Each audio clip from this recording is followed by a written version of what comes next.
കാലത്തും പിന്നീടുണ്ടായ ഉരുൾപൊട്ടലുകളുടെ സമയങ്ങളിലുമെല്ലാം സഹജീവി സ്നേഹത്തിന്റെ അപാരമായ ചേർത്തുപിടിക്കലിന്റെയും നിരവധി കാഴ്ചകൾ കേരളം കണ്ടു. പണവും ഭക്ഷണവും വസ്ത്രങ്ങളും മറ്റ് അവശ്യ സാധനങ്ങളുമായി ഉള്ളതിന്റെ ഒരു ഓഹരി പലരും കൊടുത്തപ്പോൾ ഉപജീവന മാർഗത്തിൽ ഉള്ളതെല്ലാം പെറുക്കിക്കൊടുക്കുന്ന ഹൃദയഹാരിയായ നിമിഷങ്ങൾക്കും നാം സാക്ഷിയായി. കുരുന്നുകൾ മുതൽ വയോധികർ വരെ ആ സഹായ നിരയിൽ അണിനിരന്നു. ഇപ്പോഴിതാ വയനാട് മുണ്ടക്കൈയിൽ രാജ്യം കണ്ട ഏറ്റവും വലിയ ദുരന്തങ്ങളിലൊന്നിന് കേരളം ഇരയായപ്പോൾ അവിടെയും അത്തരമൊരു സഹായ മനസ്കതയുടെ മഹാ അധ്യായങ്ങൾ രചിക്കപ്പെടുകയാണ്. അത്തരമൊരു മധുര മാതൃകയെക്കുറിച്ചാണ് ഇനി പറയാൻ പോകുന്നത്. ദുരന്ത ഭൂമിയിൽ നിന്ന് പെറ്റമ്മയെ നഷ്ടമായ കുഞ്ഞുങ്ങൾക്ക് മുലപ്പാൽ വേണമെങ്കിൽ പറയണം, തൻ്റെ ഭാര്യ തയ്യാറാണ് എന്ന് അറിയിച്ചിരിക്കുകയാണ് ഒരു പൊതുപ്രവർത്തകൻ. ദുരന്തമുഖത്ത് നിന്ന് ഓരോരുത്തരെയും രക്ഷപ്പെടുത്താനുള്ള ദൗത്യം ദുഷ്കരമാണെങ്കിലും രക്ഷാപ്രവർത്തകർ സാധ്യമായ രീതിയിലെല്ലാം പ്രതീക്ഷയോടെ നീങ്ങുന്നതിനിടയിലാണ് ദുരിതാശ്വാസ പ്രവർത്തനങ്ങളിലേക്ക് വന്ന ഹൃദയഹാരിയായ ഈ അഭ്യർത്ഥന സമൂഹ മാധ്യമങ്ങളിൽ ഒന്നടക്കം ചർച്ചയാവുന്നത്.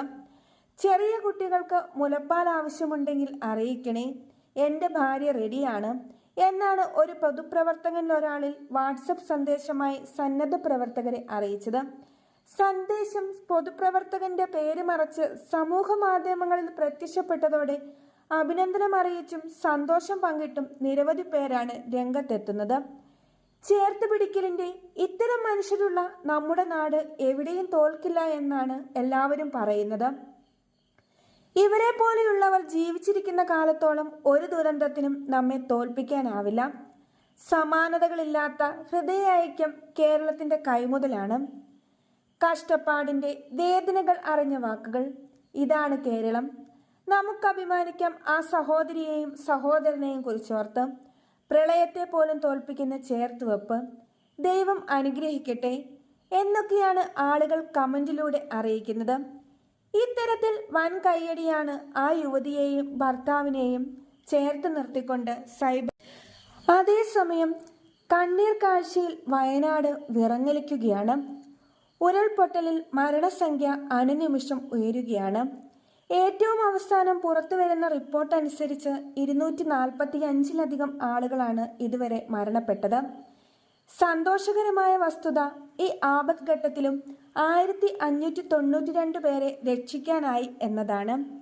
ഇപ്പോഴും 240 ആളുകൾ എവിടെയാണ് എന്നതിനെക്കുറിച്ച് ഒരു വിവരവും ലഭിച്ചിട്ടില്ല. ഉറ്റവരെ തേടി ആശുപത്രികളിലും മോർച്ചറികളിലും പരിസര പ്രദേശങ്ങളിലുമെല്ലാം വേദനയോടെ വിലാപത്തോടെ തേങ്ങുകയാണ് കൂടപ്പിറപ്പുകൾ. എങ്ങനെ ആശ്വസിപ്പിക്കണമെന്നറിയാതെ ഓരോ രക്ഷാപ്രവർത്തകരും പൊതുപ്രവർത്തകരും കണ്ടു നിൽക്കുന്നവരും കഷ്ടപ്പെടുകയാണ്. Thank you.